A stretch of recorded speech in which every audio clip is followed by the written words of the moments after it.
ನಾನು ಮಹಾದೇವಿ ಪರಮೇಶ್ವರ್ ಅವ್ರ ಮಗಳು.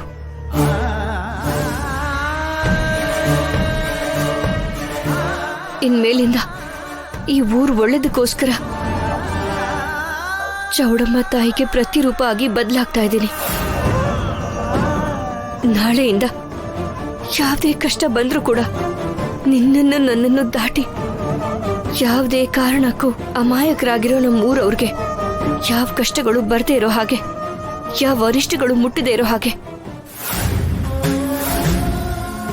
ನನ್ನ ಊರಿಗೋಸ್ಕರ ನನ್ನ ಪ್ರಾಣನು ಕೂಡ ತ್ಯಾಗ ಮಾಡೋದಕ್ಕೆ ನಾನು ಸಿದ್ಧ.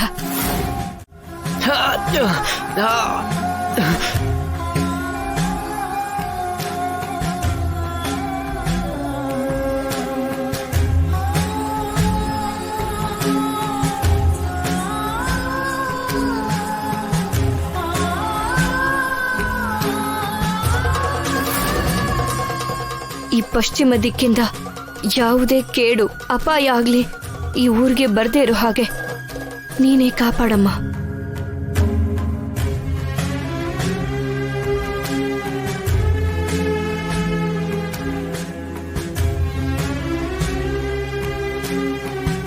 ಈ ಉತ್ತರ ದಿಕ್ಕಿಂದ ಆ ಈಶ್ವರ ಪರ್ವತದಿಂದ ಬರುವಂತ ಒಳ್ಳೆ ಗಾಳಿ, ಅವನ ಒಳ್ಳೆ ನೋಟ ಪ್ರಜೆಗಳಿಗೆಲ್ಲ ಒಳ್ಳೇದಾಗೋ ಹಾಗೆ ಮಾಡಮ್ಮ.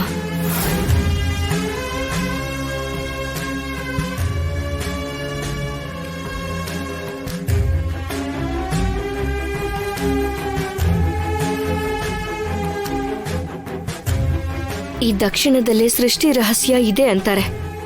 ಈ ಸೃಷ್ಟಿ ಇರೋವರೆಗೂ ನಿನ್ನ ಮಕ್ಕಳ ಯೋಗಕ್ಷೇಮದ ಬಾಧ್ಯತೆ ಆ ಅನಂತ ಪದ್ಮನಾಭ ಸ್ವಾಮಿ ಸಾಕ್ಷಿಯಾಗಿ ನಿಂದೆ ಅಮ್ಮ.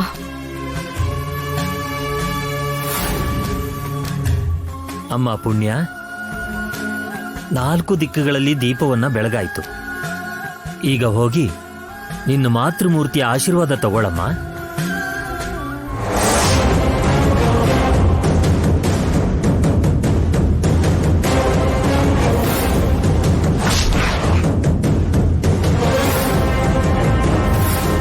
ಖುಷಿ ಕೊಡ್ತಿತ್ತು.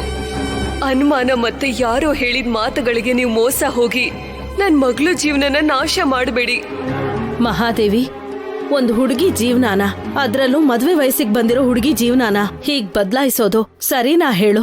ಏನೇ ಮಾಡ್ತಿದ್ರು ಊರ್ಗೋಸ್ಕರ. ಅದಕ್ಕೆ ಮನಸ್ಸಿಗೆ ಕಷ್ಟ ಆದ್ರೂ ಕೆಲವು ನಿರ್ಧಾರಗಳನ್ನ ತಗೋಬೇಕಾಗತ್ತೆ. ಪುಣ್ಯಗೆ ಆಶೀರ್ವಾದ ಮಾಡು ಮಹಾದೇವಿ.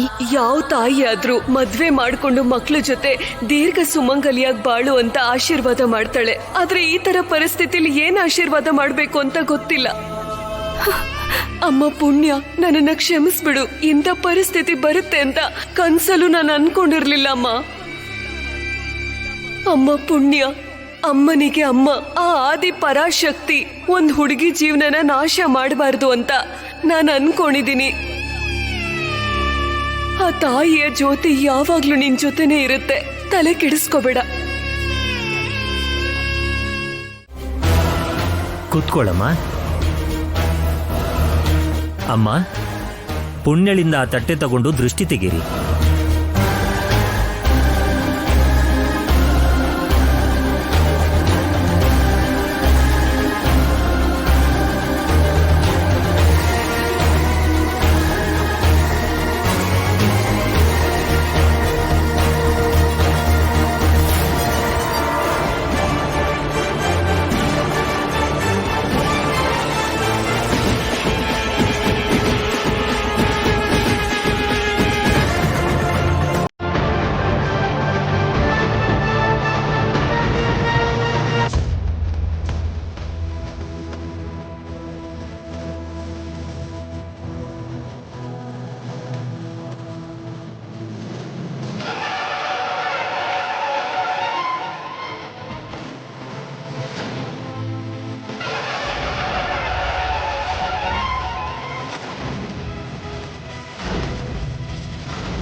ಪಾಪ ಅಲ್ವಾ ಆ ಚಿಕ್ಕ ಹುಡುಗಿ. ಪಾಪ ಅವಳ ಜೀವನನೇ ಹಾಳು ಮಾಡ್ದಂಗಾಗುತ್ತೆ. ಯಾರ ಜೀವನ? ಅದೇ ಕಣಪ್ಪ, ನಾಗಮಂಡಲದಲ್ಲಿ ಪುಣ್ಯಾಳ್ನ ದೇವತೆ ಮಾಡಿ ಮೆರವಣಿಗೆ ಮಾಡಿಸ್ಬೇಕಂತಿದ್ದಾರೆ. ಅದನ್ನ ನಮ್ ಕೈಯಲ್ಲಿ ನೋಡಕ್ ಆಗ್ಲಿಲ್ಲ.